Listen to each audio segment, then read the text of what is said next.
Want me to hold it up? Okay. So Derek and I met in elementary school, and I am about a year and a day older than him. So we were about 9 and 10 years old.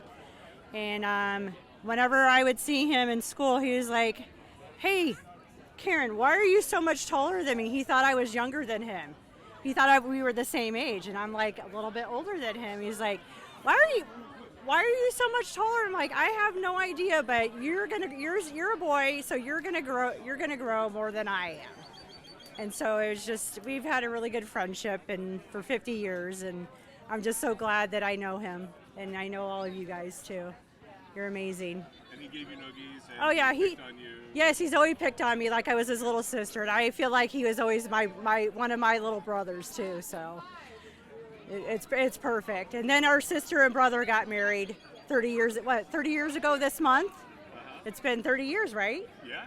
So like it's been amazing. And then he met Kendra, and like she's in the family too. So it's perfect. Awesome. Thank you. You're welcome. My best memory of Derek, or I always remember him sitting on the couch, eating cereal out of a giant yellow bowl. And I would think, oh my gosh, he's going to eat all that. And he always did. And he had a smelly room, and we weren't allowed to go in it. But he always had a great smile.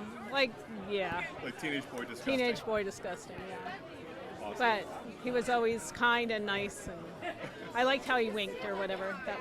Like how what? That little twitch he has, you know, like that, yeah. So. Thank you. Good to go? Yeah. All right. Well, let's see. Good memory. Be real, last memory. The most tone-deaf person on the face of the earth. Oh my gosh, you should have heard this Beastie Boys cover. Christmas, was it Christmas Day? Or sometime around that, was it New Year's? It was something in the lines of, we were having a family function, beer and wine were flowing, and all of a sudden, karaoke machine appears. Out of nowhere, Uncle Derek picks up the mic, and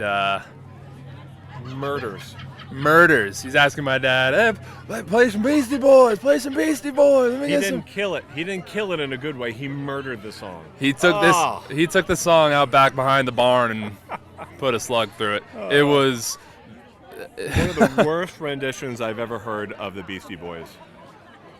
and you know what? But he did it with so much heart.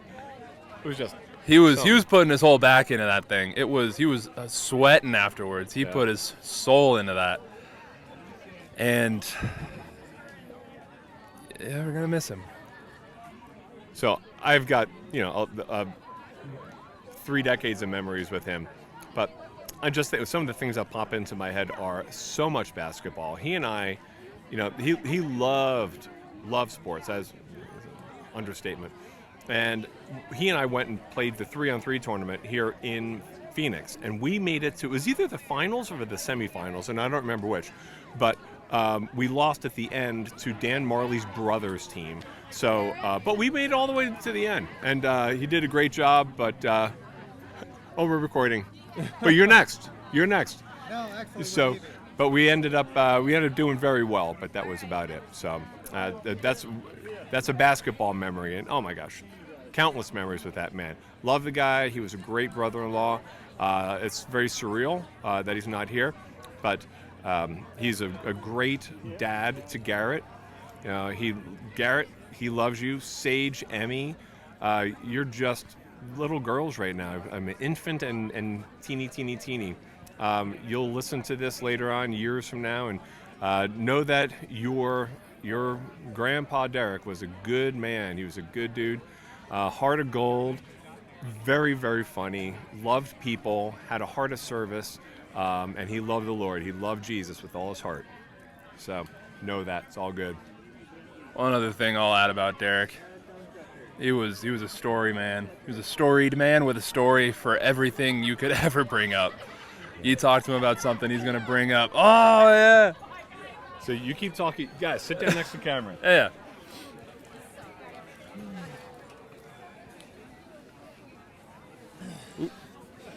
All right, we got I'm Santa Claus for the day.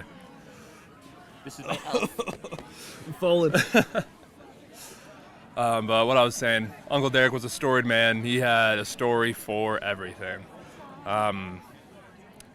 Over this last year, I started a job at a ski shop, and every time he'd see me, he'd be like, "Oh, back when I skied, I'd go, oh, we went to the Alps when I was in the military in Germany, and my skis were this tall," and he'd go way over his head, like ridiculously tall skis, and he had a story for everything like that.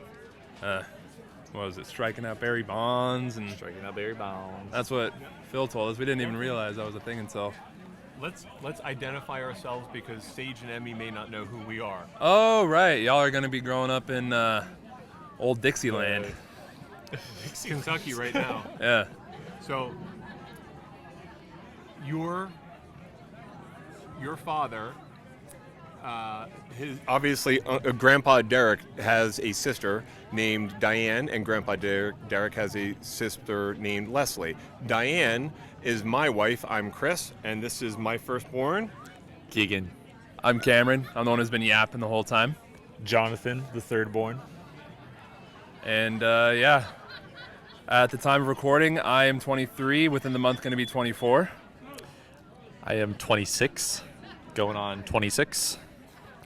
I'm 21, recently turned. And this is 2024. So Sage, Emmy, whenever you guys are seeing this. Any other memories that you have? Yeah. My most recent memory was at our house. Uncle Derek was over with Kendra, and our parents are infamous for their karaoke machine. Oh, we've already that told they, this one. ooh. No, finish your rendition. They have to bring it out at the end of every party that we have. And we were deciding what song to pick. Uncle Derek had an idea, and it was one of our mutually loved bands called System of a Down. The lyrics aren't the greatest. It's a not a great song, but we happened to know all the lyrics, so we were jamming, and it was a good time. So it was me on the microphone, Uncle Derek on the microphone, jamming out to System of a Down. Also, throwing baseballs in the backyard of the Burger's house. He would always bring over a mitt, just play catch. Some good memories with Uncle Derek. I'm also going to go on the karaoke theme, but instead of System of a Down, it was Beastie Boys. And I was going to do it with him, and we were good for about 2 sentences. And then it just went so off the rails that I just backed out, but he does not back down. He just went through the entire song, and it was so offbeat, it was kind of hard to listen to, but it was almost amazing that he could read it so offbeat. It was amazing. Is it Intergalactic? No, it was Paul Revere. Oh, Here's a little story you know so well about 3 bad brothers. You know so well? I don't know. I wasn't good at it. But yeah, that's my karaoke story. Well, Sage, Emmy, love you. See ya. As a cousin of the family of Emily, I got to meet Derek when we were young, like 12, at a family function in Springfield, Illinois. And Diane and I became pen pals. So that kept us in touch with all of you guys. And Hi, this is cousin Amy. I'm from Springfield, Illinois. I'm Emily's actual first cousin, everybody else's second cousin. And I just have to say, after this weekend of being around everyone, family, friends, teammates, coaches of Derek, you will understand how much he was loved and appreciated by so many people. It's really sad how soon he was taken from us, but we all know that he's up there with Jesus and enjoying it, and my dad having a blast, maybe having a Budweiser, and probably playing some catch, because they both love to play baseball. So just know that how much Derek and Kendra, Diane, Chris, Leslie, Randy, all the kids are with you at all times and there for you for the rest of your life. Okay. So Derek lived with us for 3.5 or 4 years. Something like that. And he used to paint for our company. and everybody used to ask him, "Oh, you're so tall, you don't need a ladder." So I stapled Post-it notes on the back of his shirt, and it just said, "Yep, I'm tall, and I don't need a ladder." Yeah. And he wore it Yeah. for like a month. Yeah. It was awesome. Yeah. We had a lot of good times together, that's for sure. So, yeah, we're definitely going to miss you. A lot of love in that guy, for sure. You know what I mean? It just kind of radiated and, always fun to be around and lots and lots of stories untold, but definitely going to be missed. So, yeah. He also got us addicted to coffee. He made a pot of coffee every morning. We didn't drink We a lot of never drank coffee, and then he moves out, and now we're like addicted to coffee. Thank you we'll for drink that. a coffee every day, and I'll think of you every time. So every That's time, right. thank you. There you go. Love you guys. We love you guys. Hi, my name's Steve.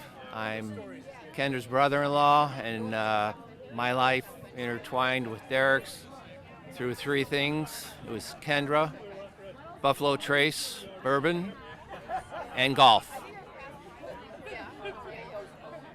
I'm upset you canceled our last 4 golf rounds.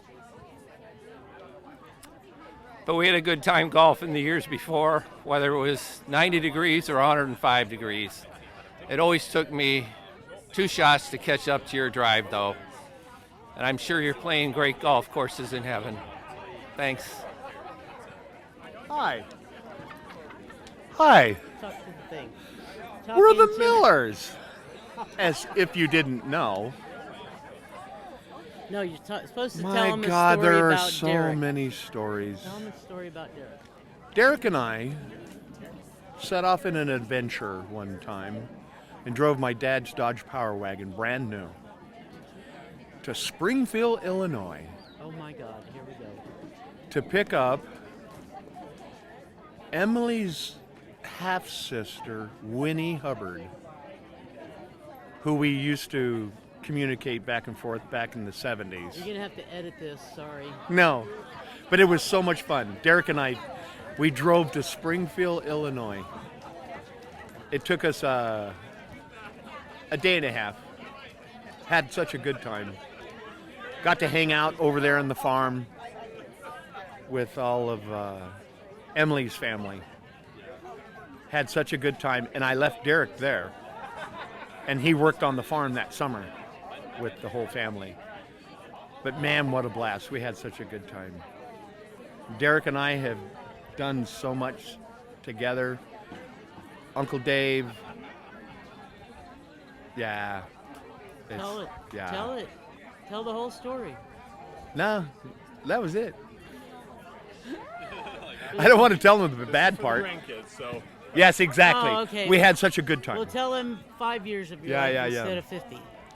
No matter what, I bought a house close to Uncle Dave, right down the street from Uncle Dave. And then Derek, when he was old enough, he bought a house down the street from Uncle Dave. So that's where we spent most of our time, was at Derek's house, helping him fix up his house. And that was the place that we all hung out, was Derek's house and Uncle Dave's house and my house. I'm the one that had the pool. Yeah. And during that time, that was before Charmaine. And then Charmaine came along, and then he drifted off into that world. But we always hung out together all the time. We hunted and fished together. And I remember the first experience of taking Derek on his first quail hunt when he was real young. But that's what we did. That's what we did. And it was so much fun. Love you. Love you, Derek. Come on, girlfriend. If the sisters in love.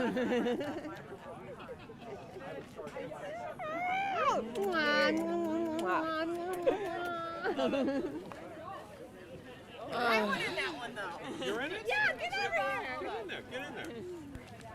Just over. No, you have to go across. No. Lay yourself across there. Lay here. Up high. No chins. And now that's recording us. So keep talking. I love it. Okay. What should we say? Oh, hi. Act like you're talking to Sage and Emmy. Check. 1, 2, 3. Check, check. That's what your Uncle Derek used to do all the time. Not your Uncle Derek, your Grandpa Derek. This is Rush. Modern day warrior, mean stride. Today's Tom Sawyer, mean pride. That's my brother. That's him. Okay. Are we recording? Well, hello. We've come to the end of our picnic, and people are starting to filter out. And what an amazing day to celebrate Derek Paul Miller, my brother. Our brother. Our brother. Our brother. Whoever put this together did just an amazing job. This was the most beautiful celebration, and we are so grateful as a family to be able to just sit and talk to one another and reminisce. Love on each other, laugh, cry, all the things. Derek, my fondest memory of Derek is, oh my gosh. Wait, I just got to say one thing. Derek, I did not break your Kung Fu fighting record. Your whole life, you blamed me for breaking your Kung Fu 45, Kung Fu fighting. I promise you, I was not lying. I did not do it. You blamed me your entire life, up until like. Did it. Maybe I did. Say that. No, maybe I did it. I don't remember, but you never know. You know, when you keep record albums in the bottom of your closet, things get snapped. I didn't do it. But in heaven, you'll know. I promise you, I did not break your Kung Fu fighting record. Did people ever say, "Oh, you're Derek's sisters," and then like, did you have stories of that? No, okay. So Leslie went to the same school as Derek for a while. I never went to the same high school as Derek. So I went to Deer Valley right away. They had a new high school. They changed the districts. He went to Thunderbird. I went to Deer Valley. I went to Deer Valley, then to Thunderbird. Yeah. So I didn't have any of the same friends as Derek. I didn't either. Joe Carter was the only one I knew at Thunderbird High School when I went there, which is our cousin, which was best friends with Derek. Two cousins, friends. So we'll miss you forever. And ever and ever.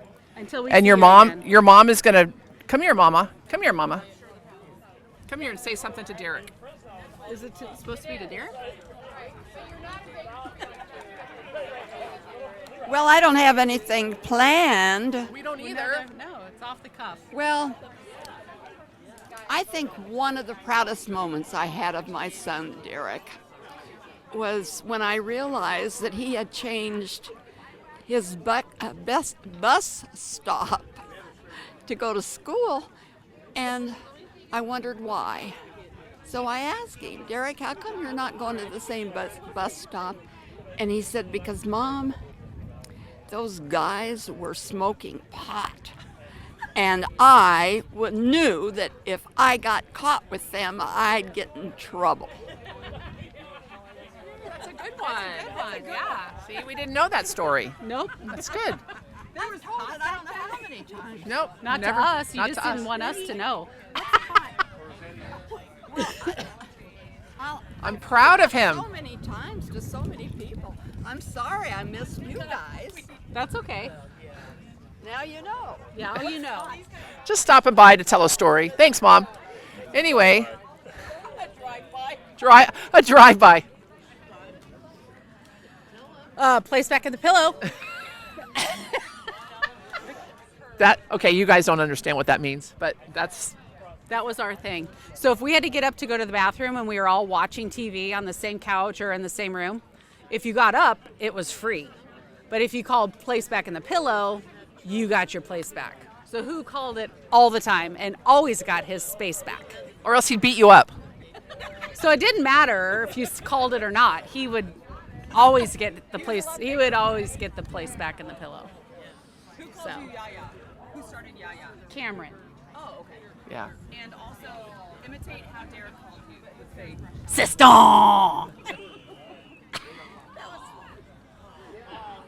I used to call him Sweet D. Everybody called him Sweet D because he was like Walter Davis, who played for the Phoenix Suns. They called Sweet D. And then he started calling me, for whatever reason, Sweetest D. So every time. Called me Sister. He called both of us that, though. Yeah. I But- don't know what he called me. He probably called me a lot of different things. Yeah. But the last day that I ever saw you on this earth, Christmas Day. And for whatever reason, everybody else left early, but you guys said, you and Kendra said, hey, let's do some karaoke. And that was it. Beastie Boys, and you knew every single word. And you said, let me show your boys what rap really was.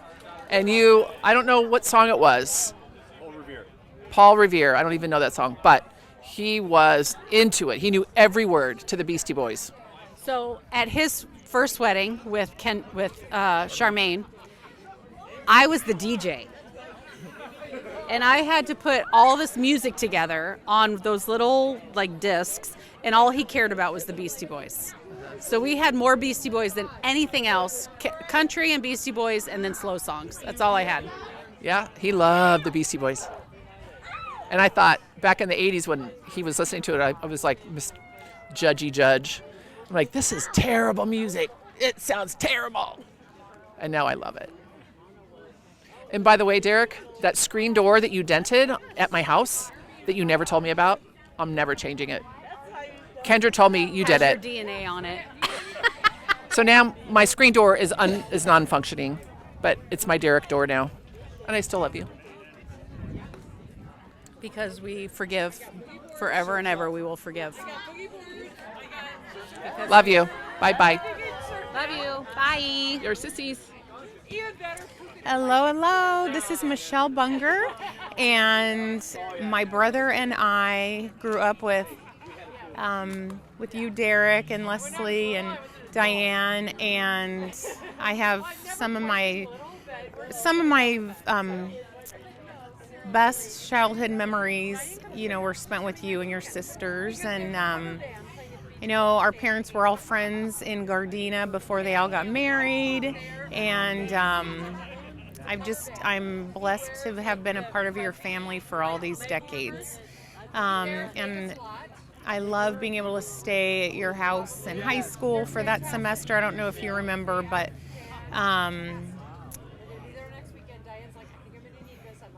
the Scamp, your car, all the KUPD, KDKB rock and roll songs that you had blaring.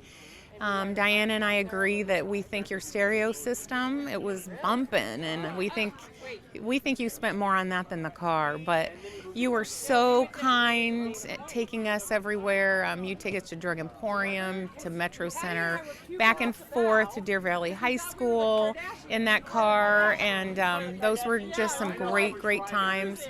I remember all of us eating popcorn in your living room with those big-ass Tupperware bowls. And I remember always loving it when your sisters fought, because I encouraged it, because I loved to witness all of that. And all of your Thunderbird sporting activities, going to baseball games, going to basketball games. And I remember all those days I was so in love with Mike Aldridge. Never told him, but I had the biggest crush on him. So I always enjoyed seeing you because I get to see him.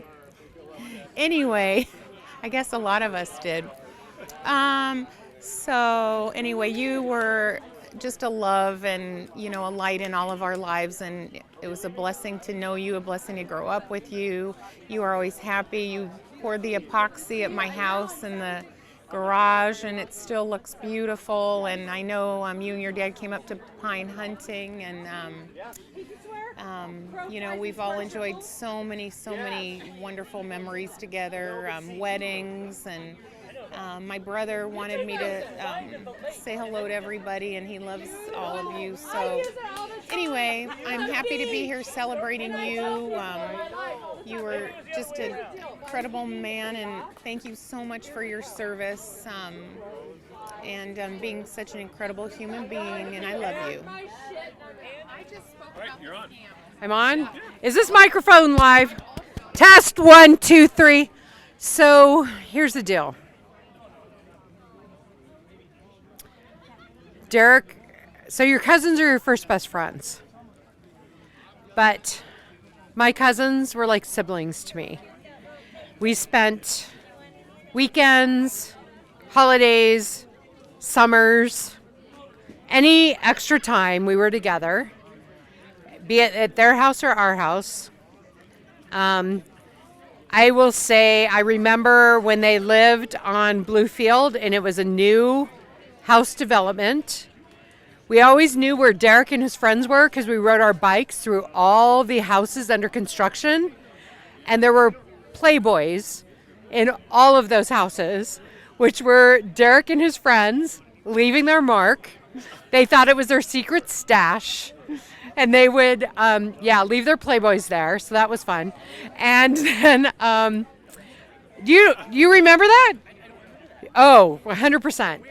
In all the houses under construction. Yes, they left Playboys. No, the boys just hid their Playboys in the houses, thinking they were being super sneaky, and they weren't. And so we always knew where they had been. And then, we did a lot. In high school, he was just my punky little cousin, a couple years younger than me. But he was a superstar in high school. People loved him. Obviously love him to this day because we're all here to honor him. And I just know that when he got that stupid car, the Scamp, we literally put dead fish in the air vents to bring him down a few notches because he was all about the Scamp and thought it was the hottest car ever, and it was really kind of pathetic. But what can I say? I drove a Plymouth Cricket that my parents paid $300 for, and it was really a wreck. But at the end of the day, we started the T on Thunderbird Mountain. Myself, Diane, Debbie Zilli, Ted Devlin, maybe some others that I can't remember, on a Sunday night, started spray painting the T because they wouldn't let us do it. So we just did it ourselves. And I think it's been built out since then. I don't know, whatever. But we had the best time. So anyways, I'll just say great times, great memories, a lot I can't share in public. And I love him. I miss him. And life won't be quite the same without him. So that's it. Yeah. In mind while you're working. All right, take 2. We have no idea what we talked about because we don't have Derek to ask about. He's the only That's one right. still with a memory here, so we're just going to have to wing it. Coach, I remember when we first talked after Derek passed, and you were telling me that Derek was the one that always talked, and he was asking us all sorts of questions, and he always wanted to know how to pitch better and get better, and you wanted to know why the rest of us never said anything. And my answer to you was, we couldn't get a word in edgewise with Derek. Well, let me give you my take on it. Derek looked up at me one day when things weren't going well with one of our pitching drills, and I started to say something, but before I got going, he said, "Coach, I am really anxious to see what you want us to do here. I'm not sure I know."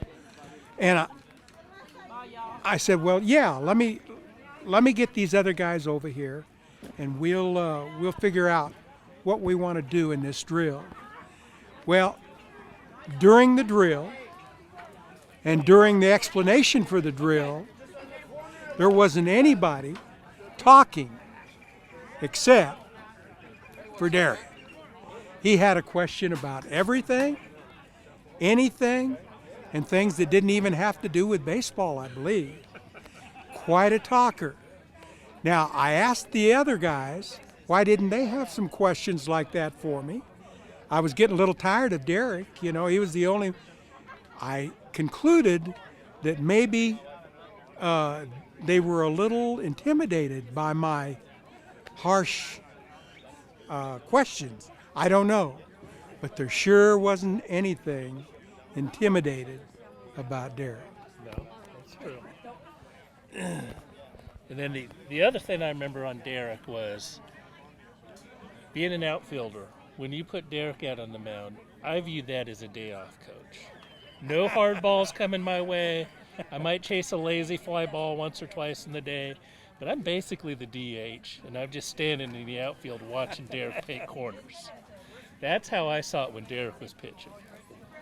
So I always appreciated the days off that Derek gave me. Also appreciated his focus was to win games, but more importantly than anything, it was to build a community on the team, to make sure everyone was understood, everyone knew what we were doing. If Derek wasn't even pitching, he would be telling us how to pitch to this guy, which is great. I was playing outfield, and Derek's telling me how to pitch to their guy. But his head was always in the game. He just always was thinking about the other players and uplifting everybody, whether he was pitching or he wasn't pitching. Couldn't tell the difference if you saw him on the sideline. There's one thing else I'd like to say about Derek that I've been reminded of during this little meeting we've had, is that Derek had a very, very good memory about things having to do with baseball, especially. Anything he was interested in, he was an expert on.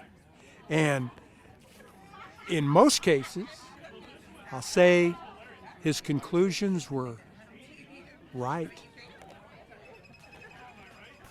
Very good. You're on. Hi there, my name is Mike Aldridge. I'm friends with Derek Miller, and I've known that guy since probably we were 12 years old, right? Didn't officially meet him till high school, but where I met him was at a Little League All-Star game. I was the pitcher for Shaw Butte Little League. He was the pitcher for Village Meadows Little League, which is 5 or 6 miles away. And we faced Big D. He was the real deal. I just remember the first time I was at bat, I'm ready to hit, boom, got that whole Barry Bonds thing going on. Got wiggly, wiggle, wiggle, waggle, waggle, waggle. Boom! Strike one. It's like, whew, this guy can play, right? And he can paint the black too, so he can really pitch, this guy. Unfortunately, the Shaw Butte Little League fellas, we lost 2-1. We only got like 2 or 3 hits in the whole game because he was really that dominating. When I really came to meet Derek was freshman year. We played football at Thunderbird, and I met him on the football team. And of course, we went into baseball. I didn't play basketball. So Derek and I were, attached at the hip. And, maybe Derek would start, I would finish a game. I would start, he would finish a game. We played all the way from freshman year through college and, had great success together as pitchers, right? It was quite a time. In college, Derek, he's the storyteller. Actually, let's go back to high school because, high school was a little more fun than college, right? And things we did in high school were like maybe take Emily, Derek's mom, right? We'd take her Plymouth Scamp, take it out in the desert. I would get on the hood with a shotgun. Derek would be at the wheel, at the helm of the USS Scamp, and I would like boom, boom, boom, shooting birds. Awesome time, right? Highly unrecommended for childhood, right? Or high school kids. Really bad idea. So all of you folks with children that are, 13 to 15, 16, tell them do not drive a Plymouth Scamp in the desert on the hood, blowing rounds of shells, right? Really bad idea. So we played through high school, great time, pitching, playing baseball. What's Diane doing down there? Anyhow, had a great time. When we got to college, we were the dynamic duo. We called, I was ligaments and he was bones because he was skinnier than I was. You know, he was 6'8" and like 127. I was like 113, 6'4", you know, stuff like that. So, but we could really pitch, man. It was awesome. Just like in high school. You guys remember, right? Nod, yes. Okay, good. All right, good deal. But yeah, we had a great time together. The things I remembered most about Derek was the biggest smile on his face, didn't matter what was happening, good, bad, or ugly. And the thing I loved about Derek wasn't so much Derek, but was being with his family. Didn't matter that he had parents that were divorced. Didn't matter. Broken family, seemed all good. We would visit, you know, Steve Miller, and, you know, not the Steve Miller, like, you know, abracadabra. Not that Steve Miller, but the other one with the curly blonde hair, right? And the cute little Zach kid with the blonde hair. But good times, right? Great families. You know, Midwestern people, right? They're the beast. You have to say it, like, go like this, right? Great family. So anyway, that to me, that was great because came from a very small family. I mean, the closest relative to me was at least 3 years older than me. And then the next one was probably 27 years older than me. So I'm not from a big family. So I loved going to Steve Miller's house or Matt, his cousin's house. Anything that involved the Millers was awesome to me, personally. And the way Derek looked at his family, you know, he was very proud of his sisters and their accomplishments. Diane, chiropractor, Leslie, her jobs, her underwriting, her whatever she did. He was telling me about, you know, Leslie as well. Great, you know, Derek was just, he was the best. I mean, he thought of everybody and looked at them at whatever they were doing was the best they could do and was just great for them. You know, the one thing I'd like to say about Derek is, you know, he was the most helpful, loving friend I probably ever had. So, and I know Ted Devlin, who I'm looking at right here, he probably thinks the same thing. Wouldn't you say that, Ted? Absolutely. Yeah, there you go. So, and we got to college, we were still the dynamic duo, right? Striking people out. I would start, he would finish. He would start, I would finish. Great time. He was quite the storyteller, and I'm not sure I remember all the stories exactly like he did. My favorite story is that Derek and I started a baseball game against Greenway High School and pitched a no-hit shutout against them. I think that's actually true, and it's documented somewhere. But I'm not sure, you know. Don't pin that on me. But I do know that we did play Yavapai College, and you know, the other pitcher, he was decent. You might know him. His name's Kurt Schilling. He was a good pitcher, pretty decent. He could throw a little, you know, good cut fastball, this stuff and that stuff. But you know, Derek and I no-hit shut them out too, and he probably told me that story. I don't even know how many times. I can't count them that many times. So all I remember is we drove back from Yavapai, like, look at that, right? So anyway, but Derek was quite a guy. Yeah, I mean, you could just say no more, you know. He looked at everybody the same. Bonds. Oh, Bonds. Ooh, Barry. Billy, it's like kind of like Billy Baru in, you know, Caddyshack. But so, yeah, that was a great story. So we get to play in the Olympic tryouts where I'm 17, he's probably 18. We get invited to pitch in the Olympic tryouts, pre-1984 Olympic team. So we go down to ASU, we throw some pitches in the bullpen. The coaches pick some pitchers, pick me, pick Derek, a couple other guys, and we get to pitch some games, right? So I pitched in the first game. I faced Bonds, Odemy McDowell, a bunch of other guys who can hit it out of the yard. I get out of the inning unscathed, no runs, no hits, no errors. Hallelujah, Jesus, thank you. Derek gets into pitch, and he whiffs Bonds. The guy who he has the most home runs in the major leagues ever, whiffs the guy.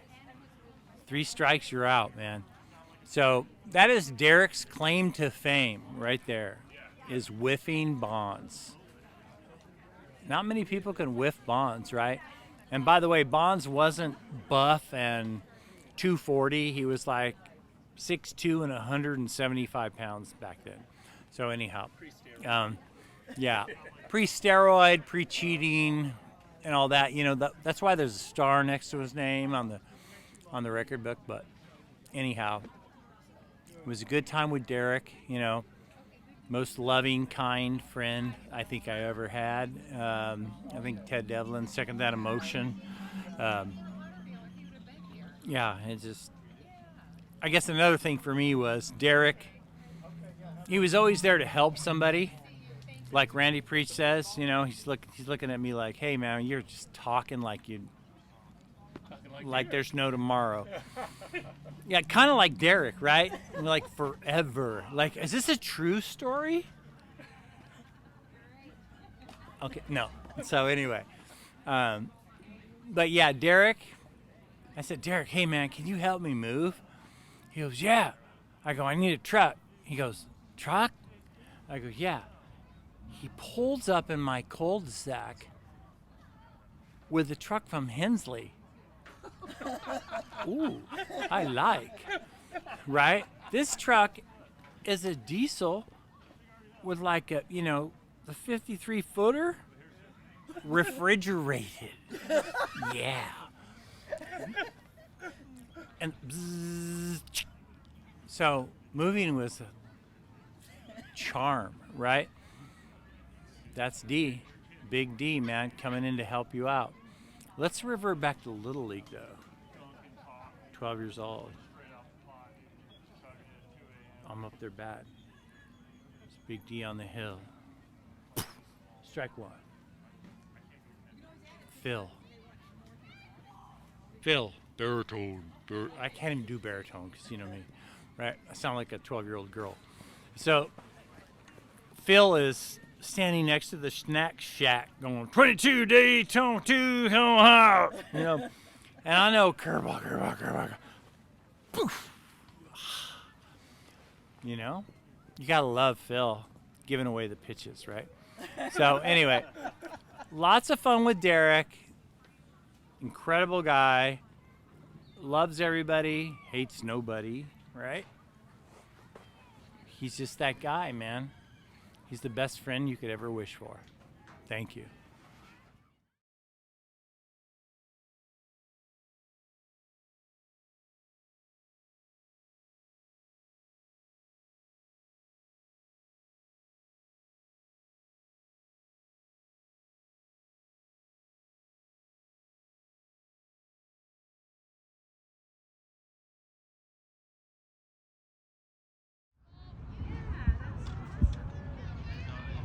Beautiful day.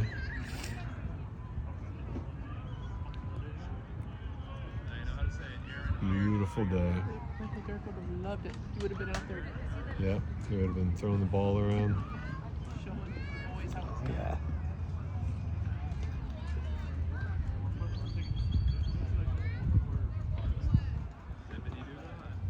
Yeah. Great kids.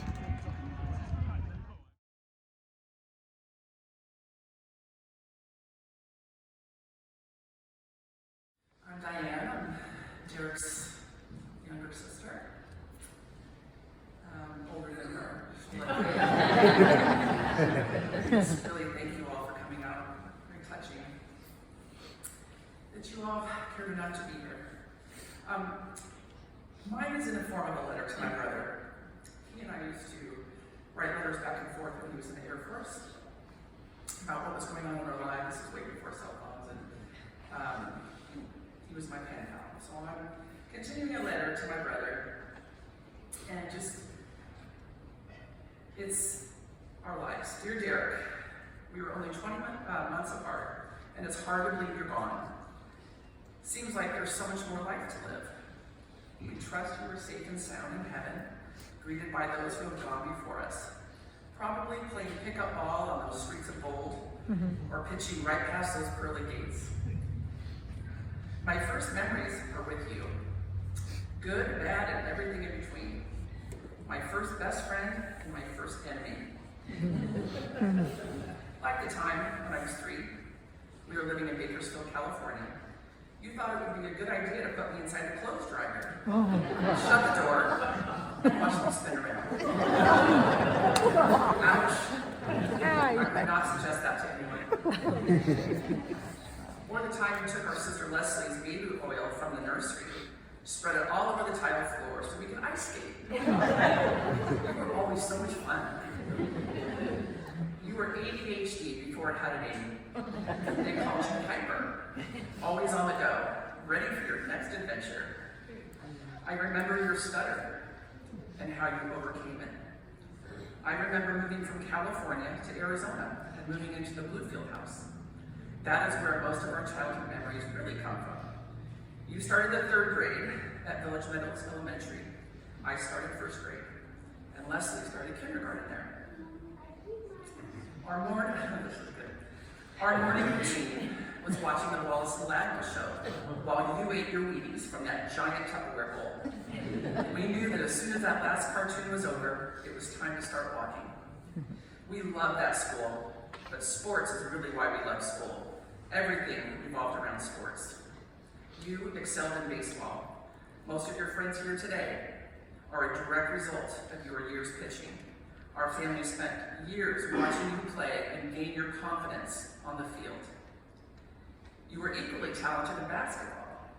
Oh, the hours we spent shooting in our driveway and playing one-on-one, and you never let me win. Including the times when a guy named Brad Lojas would come over, play for endless hours. He eventually went on to play for the Boston Celtics. However, those hours spent playing in the driveway did teach me never to give up, and how to play pretty good defense.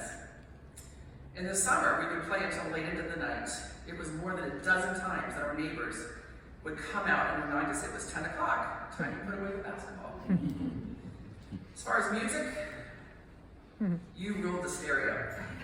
It was a non-negotiable. If Derek was home, we listened to your music. Rush, Cheap Trick, Bad Company, Steve Miller Band, and later, the Beastie Boys. It was the last song he sang to me on Christmas Day. We did karaoke on Christmas Day. Those are still all my favorite bands. I remember the trips to Illinois by Amtrak train, playing catch in the street until my hand throbbed. You would throw so hard. Bike rides and chases, tennis in the carport, and you practicing your vertical jump in the hallway until you could hit your head on the ceiling. You did it. Thunderbird High School was where you developed your skills even more and made best friends. Many are here today, and we are so grateful. Eventually, you went to play college baseball at GCC and made lifelong friends there as well. Then, the military called. The Air Force took you all over Europe with more opportunities to play basketball while you were enlisted. You learned how to fuel jets and made lifelong friends. After the military, you came back to Arizona and eventually married and had an instant family with Charmaine and her 2 handsome boys, Brandon and Austin. What an amazing time. Then came Garrett. He was the pride and joy of your life, and he got your red hair and your height. You were, and until the day you died, still so proud of the man and husband and father he has become.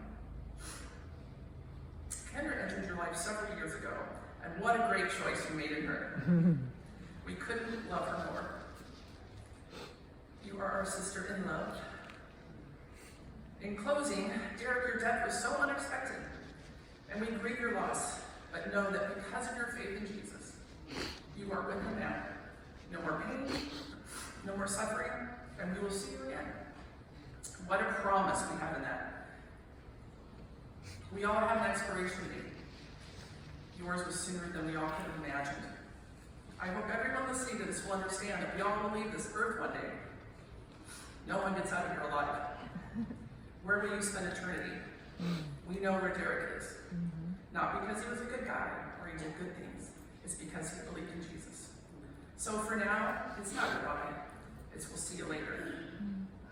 Death took your body. God took your soul. Our minds hold the memories. Our heart keeps the love. Faith lets us know that we will meet again. So Derek, it's not goodbye. It's I'll see you later. Love your sister, Diane.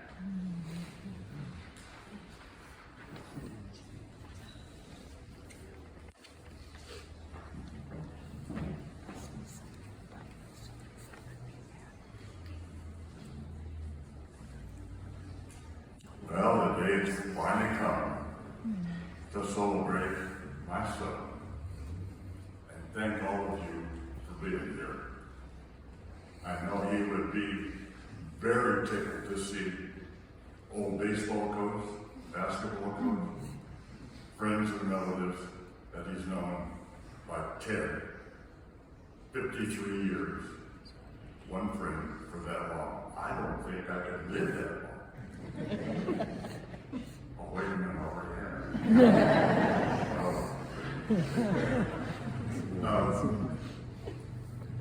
My first, Derek's first introduction to baseball was in California. And the Parks and Recreation in the town of Gardena had like Little League Baseball. I think they call it Pee-wee. And their very first at-bat, the coach from the other team pitched the baseball underhanded to him. And he had a bat, and he hit the ball a ton. And it went past the shortstop. I'm coaching third base, and I'm watching him, and he's running to me. I said, "Derek, go back." Mama, Emily, had a camera going, and she's following him. I said, "Okay." So Derek turned on his heel and went and he jumped, landed on home plate. I said, "Derek, go to first." He ran and jumped on first. The ball was in center field, and then he threw the ball in, and the second baseman threw it to the third baseman, where Derek ran and jumped on third base. And I told him, "Derek, go home." Third baseman got the baseball, threw it to home plate. The catcher missed it, and he got a Little League home run. His very first hit. It took him his sophomore year in high school to get another one. He was not a very good hitter. But he could throw the baseball, and he could dunk a basketball. I never saw a young man like Derek grow up so fast and being so good at an early age. We had the camera film. It was one of those 8mm cameras back in the early 80s, and you turn it in and had it developed. Well, we watched the film and we got it back on the wall in the house. And Derek is there. And you could see Emily had the camera. And this is what the camera was doing. And he's running the home and he's running the first and second. It was just absolutely incredible.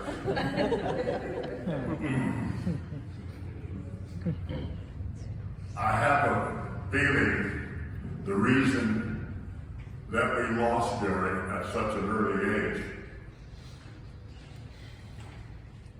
God needed a shooting forward for the Angel basketball team.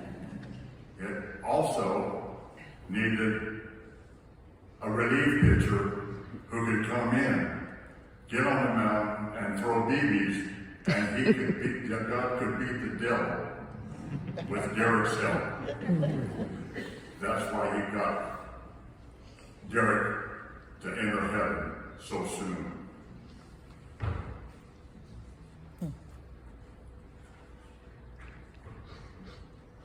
Derek was not a complicated man, but sometimes he had complex ideas.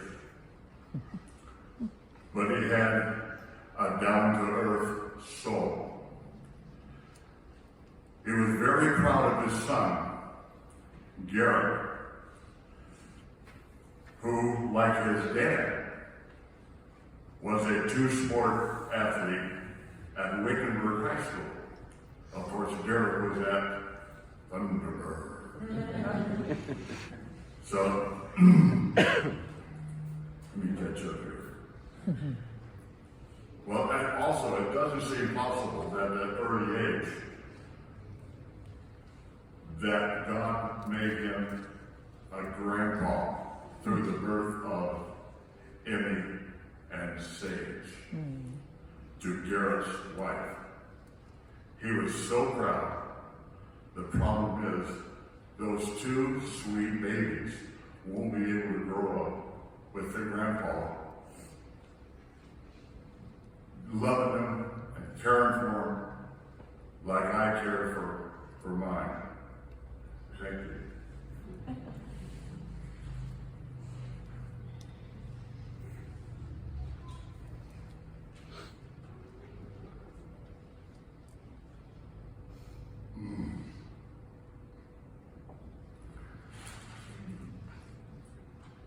Derek had a couple of loves that he absolutely wouldn't live without. Kendra and archery, elk, and deer hunting. You should see Kendra in camp, all camoed up, face camoed, and getting ready to go with Derek on a walk through the woods, sit on a blind and wait for the deer, elk, or whatever they were hunting to come by. And in the evening, we would be in camp, sitting around the campfire. And we would go over the day, what happened, okay? And while we were talking, we had a couple of little cups with liquid in them. And we invented a few years ago what we called duck soup. It was bad weather, and we couldn't hunt ducks anymore. We were on the duck hunt. So we went to camp, we started drinking. Well, I'm not going to give the recipe now, but see me later, I'll tell you how. But Derek loved his duck soup, and he loved Kendra and especially his immediate family. And he was so good with friends that he had throughout the extent of his life. So I'm just going to cut this off short. I'm going to stop for now. But my last words for now is this. It is so hard to lose a friend, especially when it's your son. Thank you.